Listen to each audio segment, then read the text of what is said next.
Amigos amados, nós vamos começar agora a falar sobre o profeta Naum, no capítulo 1.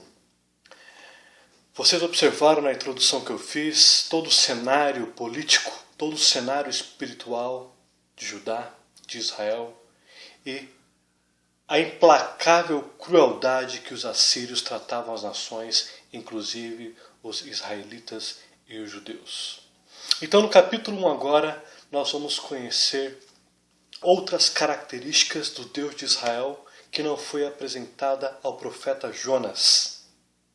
Então, capítulo 1, versículo 1 diz o seguinte: Sentença contra Nínive, livro da visão de Naum, o Eucosita. Sentença no hebraico é massal, significa peso, fardo. Então, versículo 1 mostra que o profeta Naum tinha um grande peso, um grande fardo sobre suas costas para profetizar contra os ninivitas. Esse fardo, esse peso, provavelmente vinha de um acúmulo de pecados que os assírios praticavam. Enquanto ele não profetizasse contra os assírios, contra as práticas cruéis, contra a idolatria, este fardo ficava sobre suas costas. Então, o profeta Naum está com um fardo muito pesado em suas costas e é necessário que esse fardo seja aliviado, profetizando contra os assírios. No versículo 1 fala, livro da visão. Visão no hebraico é Calzone. O que significa isso? Que é uma visão que foi dada a Naum pelo Deus de Israel, que pode ter sido em um êxtase, que Deus revelou as profecias a Naum, ou pode ter sido através de sonhos ou através de visões durante uma noite. Então mostra que a visão foi um meio de profetismo que Deus concedeu ao profeta Naum para que fosse revelado as profecias ao profeta Naum para que fosse até Judá e profetizar contra os assírios e trazer conforto, consolação e esperanças aos judeus de Judá, de Jerusalém. Versículo 2. O Senhor é Deus zeloso e vingador. O Senhor é vingador e cheio de ira. O Senhor toma vingança contra os seus adversários e reserva indignação para os seus inimigos. O Senhor aqui no versículo 2, o primeiro Senhor, vem da palavra hebraica El. E é Deus zeloso. Zeloso no hebraico é Keno. O que significa zeloso? Significa que Deus é um Deus ciumento. Ele quer que o culto seja prestado somente a Ele e a mais ninguém. Ele tem ciúmes das pessoas que adoram outros deuses porque Ele quer um culto somente a si. Mas quem é esse Deus que quer o culto só para si? É o Deus criador dos céus e da terra. É o Deus que criou o universo. É Deus que criou os anjos, que criou os céus. É o Deus que se identifica como o Deus de Israel, o Deus dos judeus. E o Deus de todos aqueles que o busca para adorar. De Israel para o mundo. Deus é o Deus daqueles que o buscam. Deus é o Deus daqueles que buscam Ele em espírito e em verdade. Não apenas uma parte da adoração, mas que faça parte de toda adoração. Vamos entender que tipo de Deus zeloso é esse. Vamos abrir em Salmos.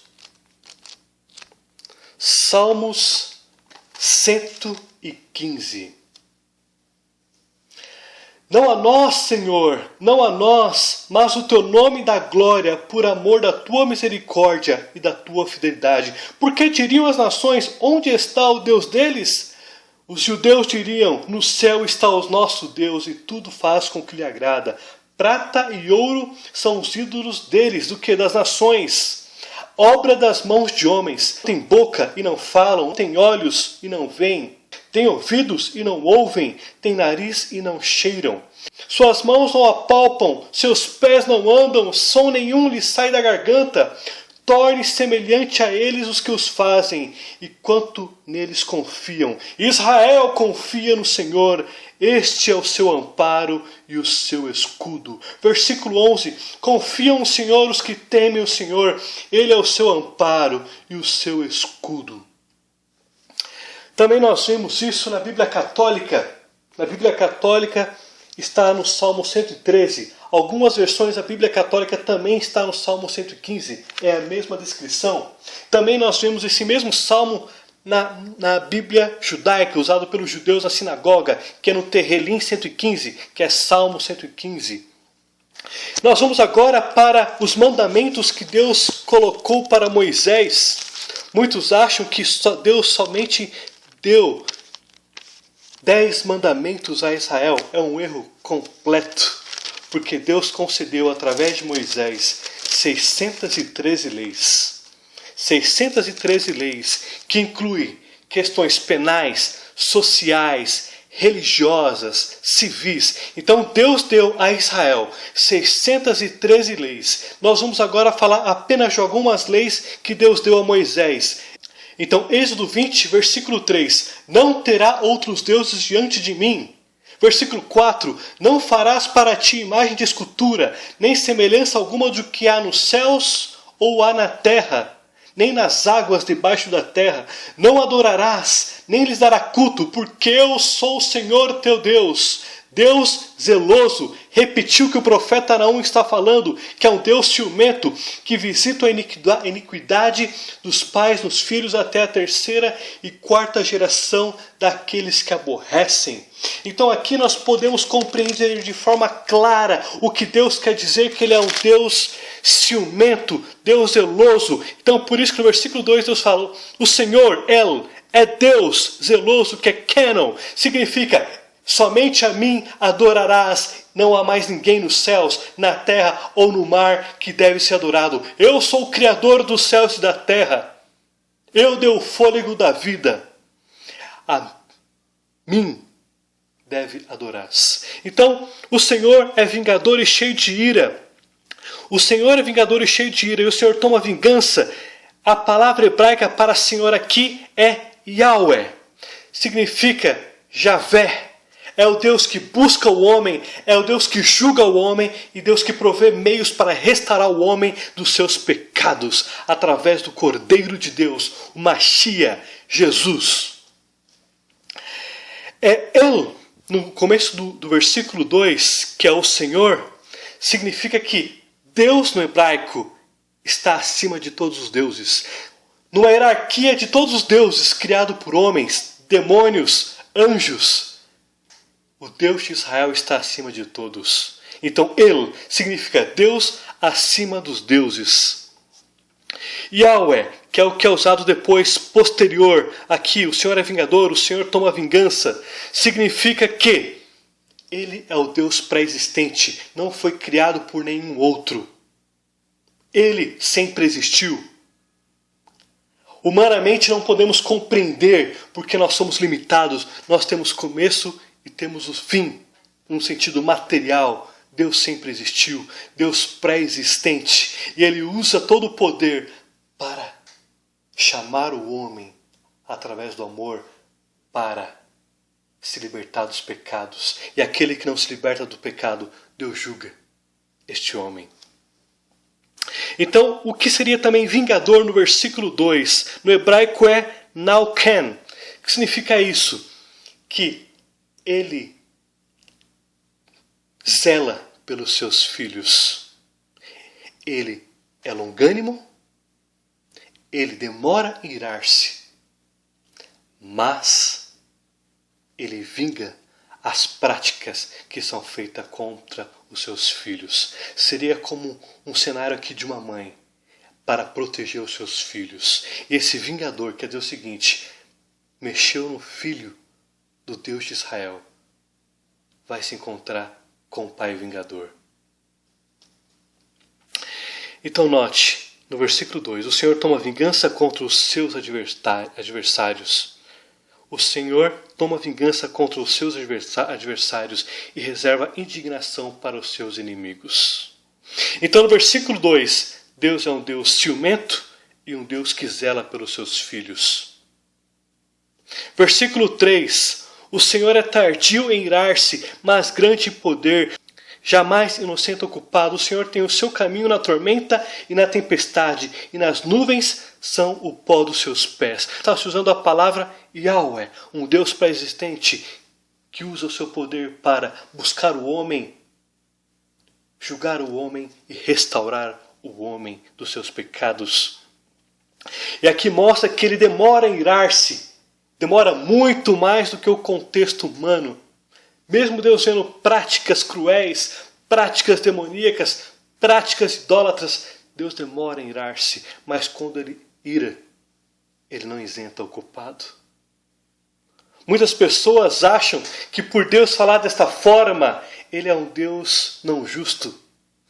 Mas se você observar na introdução que eu fiz, vocês vão entender o porquê que Deus está dizendo isso contra os assírios. Então no versículo 3, Deus é longânimo, demora para irar-se. Mas quando ele ira, ele não inocenta o culpado, ele condena o culpado. Então no versículo 3 também, ele está usando a natureza como uma forma de julgar, uma forma de castigar, uma forma de disciplinar as nações, e neste caso a Assíria.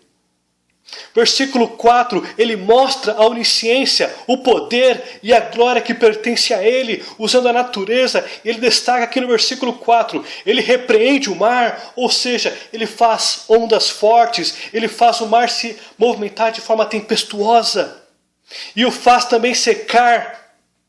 Ele seca os rios, assim como ele tira a riqueza de Bazã, como nós vimos em Amós 4, era um lugar onde havia touros fortes, um grande pasto, próspero pasto. Ele está dizendo que ele tem o poder para secar os pastos, ele tem poder para acabar com a pecuária, com o sistema agrícola, assim como o Carmelo também é citado em Amós, como nós poderemos ver. Vinhas, um grande sistema próspero de agricultura. Ele está dizendo que ele tem o poder para secar o Monte Carmelo, assim como a flor do Líbano que se murcha, tudo pelo teu poder.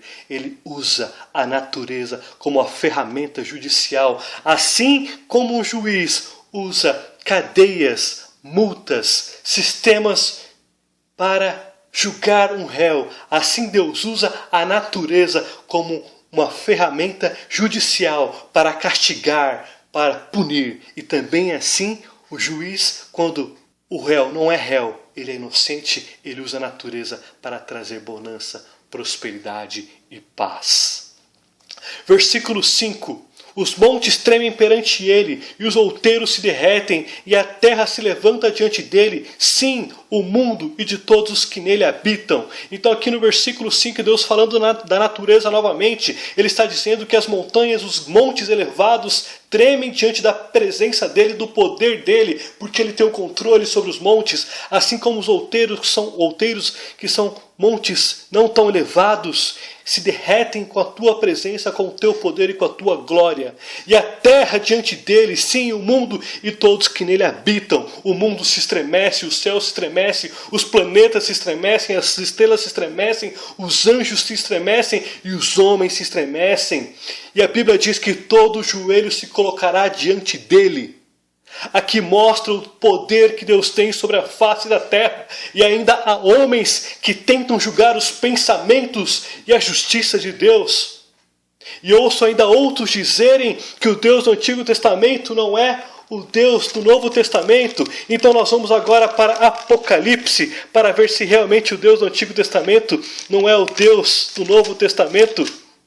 Então nós vamos agora para Apocalipse, capítulo 19, versículo 17 ao versículo 21. Então viu um anjo posto em pé no sol e clamou com grande voz, falando a todas as aves que voavam pelo meio do céu: Vinde, reuni-vos para a grande ceia de Deus, para que comais carne de reis, carne de comandantes, carne dos poderosos, carne de cavalos e seus cavaleiros, carne de todos, quer livres, quer escravos, assim pequenos como grandes, e vi a besta e os reis da terra com seus exércitos congregados para pelejarem contra aquele que estava montado no cavalo e contra o seu exército.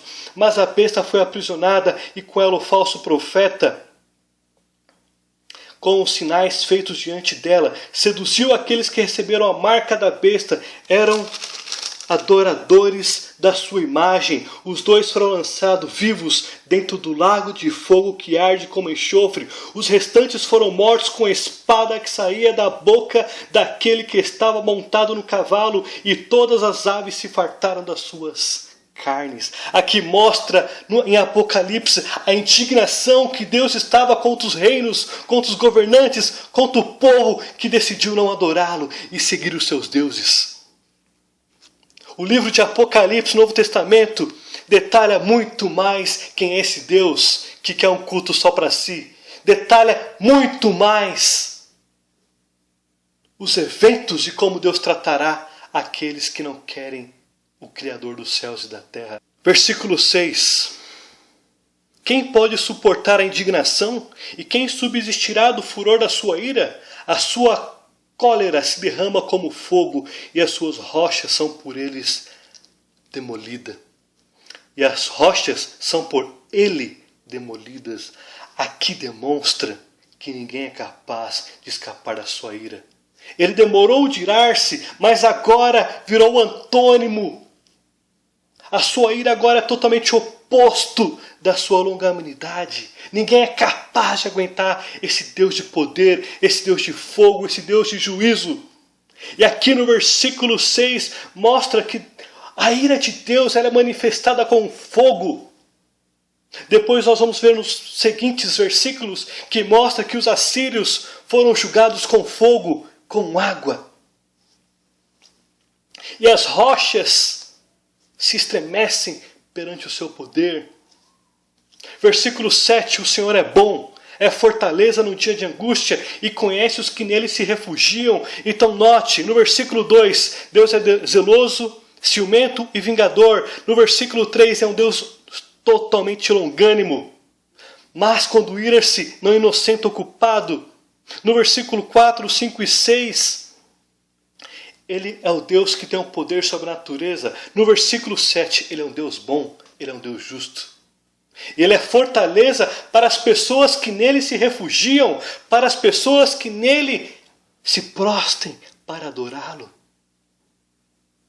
E no versículo 8, mas com inundação transbordante acabará de uma vez com o lugar dessa cidade, e com trevas perseguirá o Senhor os seus inimigos. Então note, Naum foi até Judá, ele nasceu no norte, naquela região noroeste do mar da Galileia, perto de Zebulon, de Naftali. Ele desceu até a região de Judá, Jerusalém, e ali ele profetizou, trazendo conforto aos judeus que estavam no medo constante dos assírios invadirem e massacrá-los e tratar de forma cruéis. Deus está dizendo que ele é bom e ele é refúgio para aqueles que buscam refúgio nele. Ele está dizendo que ele inundaria, ele transportaria de água, no versículo 8, a Assíria. Ele está dizendo que a Assíria ela seria julgada com trevas de forma eterna. Não haveria mais luz para a Síria. Aqui Deus está dizendo que, de fato, ele consumirá a Síria. E ele livraria os judeus que estavam em Judá, Jerusalém, dessa tenebrosa nação cruel. Versículo 9. Que pensais vós contra o Senhor? Ele mesmo vos consumirá de todo. Não se levantará por duas vezes na angústia. Pensais, no hebraico, é Kal Shab. Que significa isso? Que é vocês que maquinam de forma maliciosa contra Deus. Vocês que acham que Deus, eu, Senhor, Deus dos céus e da terra, Criador. Vocês que maquinam achando que os seus deuses estão acima de mim. Vós que maquinam malícias contra mim. Vós que julgam achar que estão mais poderosos, que julgam que os seus deuses são mais poderosos do que a mim. Vós estão enganados. Ele mesmo vos consumirá de todo. Está dizendo que aqui os assírios seriam eliminados da face da terra. Não haveria geração nenhuma mais sobre ele. Os filhos, os pais, os avós, os netos, os avós seriam todos destruídos por causa da maldade, por causa da maldade deste povo. Ele não se levantaria mais uma vez para julgar. Não. Versículo 10. Porque ainda que eles se entrelaçam como os espinhos e se saturam de vinho como bêbados, serão inteiramente consumidos como palha seca. Então nós vimos aqui que mesmo que os assírios estivessem se escondendo ou estivesse tão amarrado que de forma que não conseguisse tirar eles desse emaranhado de espinhos, mesmo assim, ele pegaria esse emaranhado inteiro de espinhos e colocaria fogo. Esse emaranhado de espinhos era usado para colocar fogo na antiguidade. Então está dizendo, mesmo que eles estejam tão emaranhados entre os espinhos ou com espinhos, mesmo assim não isentarei eles da morte e da destruição. E note que quando os assírios foram capturados pelos babilônicos, eles provavelmente foram encontrados bêbados. Eles deviam estar em festas, em orgias. Tanto que a arqueologia mostra muitos artefatos, muitos desenhos deles bebendo e pouquíssimo comendo. Note, eles estavam vivendo de forma devasta sobre o álcool. Eram bêbados. E os babilônicos pegaram justamente eles neste momento, onde eles faziam festas e se embebedavam. E está dizendo aqui o seguinte, que eles seriam destruídos com fogo. Então note, Deus usaria esse emaranhado de espinhos, que é o salbek, que é no hebraico, para queimar. E eles seriam pegos bêbados. Versículo 11. De ti, Nínive, saiu um que maquina o mal contra o Senhor, um conselheiro vil. Mas o que isso quer dizer? Aqui o versículo 11 está falando sobre Senaqueribe, está falando sobre um líder sírio, um líder ninivita que estava maquinando o mal contra Judá e contra as nações.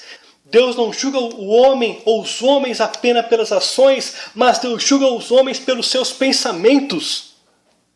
Nós vamos agora em Reis, capítulo 18, versículo 25. Acaso subi eu agora sem o Senhor contra este lugar, para o destruir? Pois o Senhor mesmo me disse, sobe contra esta terra e destrói. Aqui, Senaqueribe e seus líderes de confiança subiram até Judá para atormentá-los e dizer que Senaqueribe e os assírios invadiriam Judá e tomariam a cidade. E aqui Senaqueribe está dizendo que o próprio Deus de Israel, o próprio Deus dos judeus, está dizendo que o Deus dos judeus disse a Senaqueribe que ele quer que Judá seja destruído. Aqui Senaqueribe está maquinando maldade, está mentindo em nome de Deus. Ele está dizendo algo que Deus não disse. Aqui em 2 Reis, capítulo 18, depois você pode ler com mais calma sobre o rei Ezequias. Então aqui mostra que a maldade de Senaqueribe não era apenas nas ações, mas era no pensamento. E nós podemos compreender aqui mais detalhado quem é esse Deus que julga o homem pelo que pensa. Vamos ver em Salmo 139. Senhor, tu me sondas e me conheces. Sabes quando me assento e quando me levanto, de longe penetra os meus pensamentos e esquadrinha o meu andar e o meu dentar e conhece todos os meus caminhos, ainda que a palavra não chegou à língua. Tu, Senhor, já o conheces. Isso aqui foi um salmo de Davi que mostra a onisciência, o poder que Deus tem sobre todas as coisas. E aqui mostra a onisciência de Deus, que Deus conhece o mais íntimo do coração humano. Ele sabe antes de ser soltado a palavra, o que vai ser dito, e também mostra a onipotência do Deus, que Ele tem o controle sobre todo o universo, sobre a terra e sobre toda a sua criação. Então aqui mostra que Deus sondou o coração de Senaqueribe e viu que ele era um conselheiro vil, alguém que maquinava contra o mal. Versículo 12. Assim diz o Senhor, por mais seguros que estejam, e por mais numerosos que sejam, ainda assim serão exterminados e passarão. Eu te afligi, mas não te afligirei mais. Aqui mostra novamente Deus enfatizando que não haveria mais tolerância para os assírios. Ele destruiria todos os assírios de uma vez só. E não haveria mais descendência, não haveria mais linhagem dos assírios, de tão maldosos que aquela nação era. Então ele está dizendo, Judá, Jerusalém, fiquem calmos, porque eles não se levantarão mais contra vocês, porque eu exterminarei eles de forma tal que vocês poderão ficar em paz. Versículo 13. Mas sobre ti, Judá, que quebrarei o jugo deles e romperei os teus laços. Aqui os laços são impostos. Judá estava debaixo de um regime de impostos que a Síria colocou sobre eles. Vamos lá agora para Reis novamente, para saber quando começou esse sistema de impostos cobrado da Síria para os judeus. Então aqui em 2 Reis, capítulo 15, versículo 19, aqui começa as primeiras invasões tributárias, políticas dos assírios a Israel. E diz o seguinte no versículo 19, versículo 20. Então veio Pul, rei da Síria, contra a terra.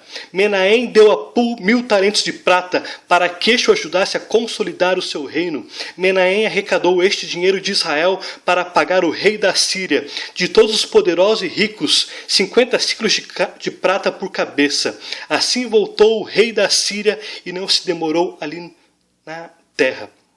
Então, aqui, os assírios, representados por esse Pul é Tiglat-Pileser III.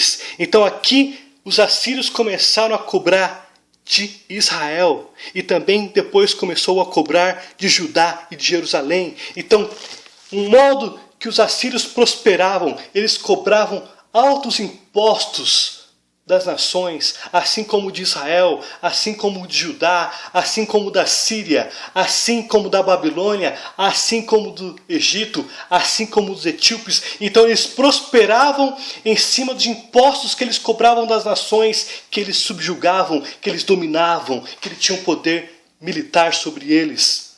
Então, no versículo 13, Deus está dizendo o seguinte: eu romperei esses teus laços com eles, vocês não pagarão mais impostos, vocês não serão mais subjugados por eles. Versículo 14. Porém contra ti, Assíria, o Senhor deu ordem que não haja posteridade que leve o teu nome. Da casa dos teus deuses exterminarei as imagens de esculturas e de fundição. Farei o teu sepulcro, porque és vil. Aqui mostra que o líder aqui da Síria seria destruído. Assim, os deuses que eles serviam seria testemunha do que o Deus dos deuses, o El, faria com o líder e faria com a Síria. No versículo 13, só complementando aqui, os impostos seriam cessados de imediatos. No versículo 14, algo futuro. Não era algo imediato, demoraria alguns anos para se cumprir. Então os impostos cessariam em questão de horas ou dias. E no versículo 14 demoraria mais alguns anos. Então aqui no versículo 14 nós vamos agora para 2 Reis novamente, que fala como foi a morte de Senaqueribe. Foi exatamente o cumprimento profético dito por Naum.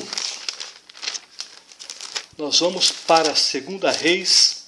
Nós vamos agora para 2 Reis, capítulo 19, versículo 37.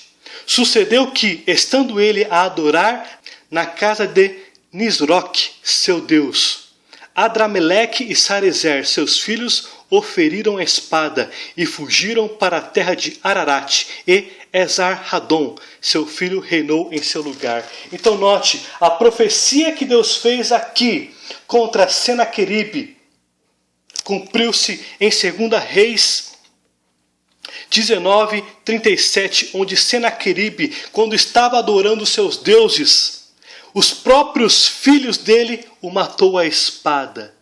E depois fugiram, e um deles reinou no lugar dele. Então, note, aqui Naum está dizendo que o rei Senaqueribe seria destruído. E está dizendo que não haveria mais linhagem real para reinar na Síria. Assim como também não haveria mais linhagem do povo assírio sobre o mundo. De tal forma que seria exterminado.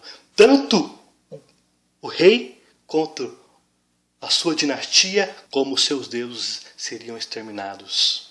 E por fim, nós vamos agora para o versículo 15.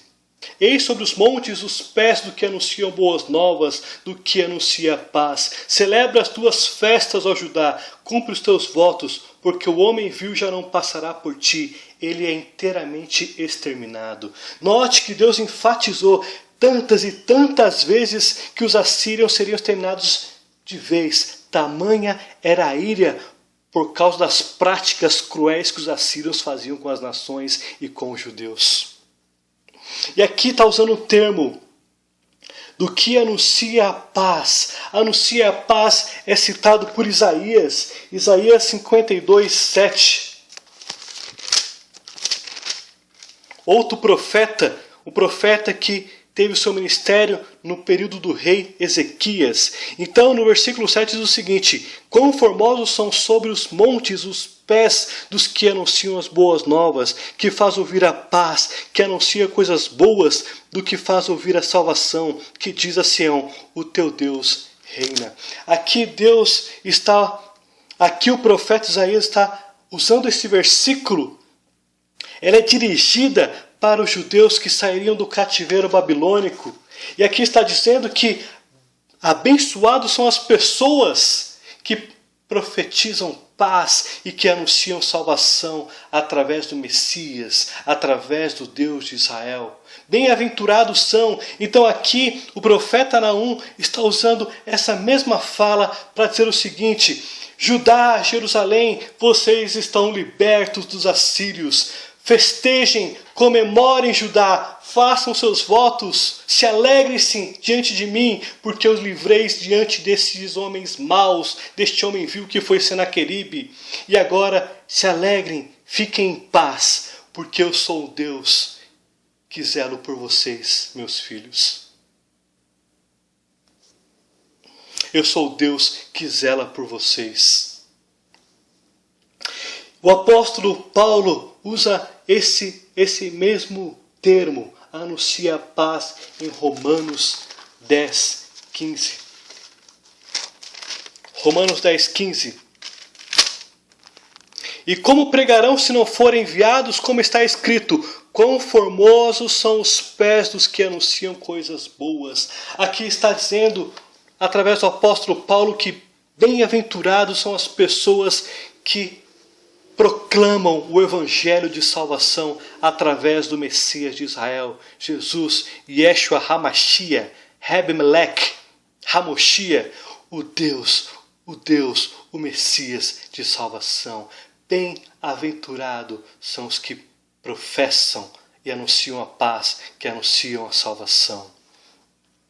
Então, este versículo 15 aponta para a libertação dos judeus. E por fim, de uma forma dispensacional, aponta para Jesus. Aponta que os judeus serão libertos e os gentios serão libertos.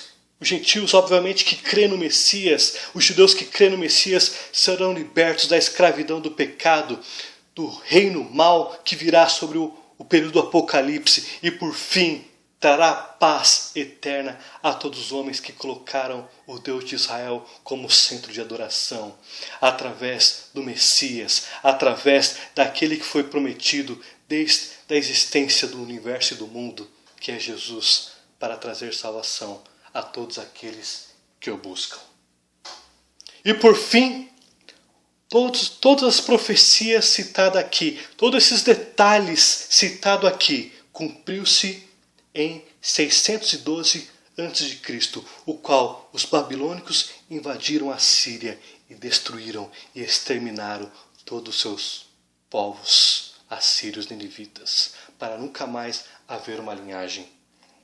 Então, cumprimento profético realizado em 612 a.C. Baruch atah Adonai Eloheinu. Amém.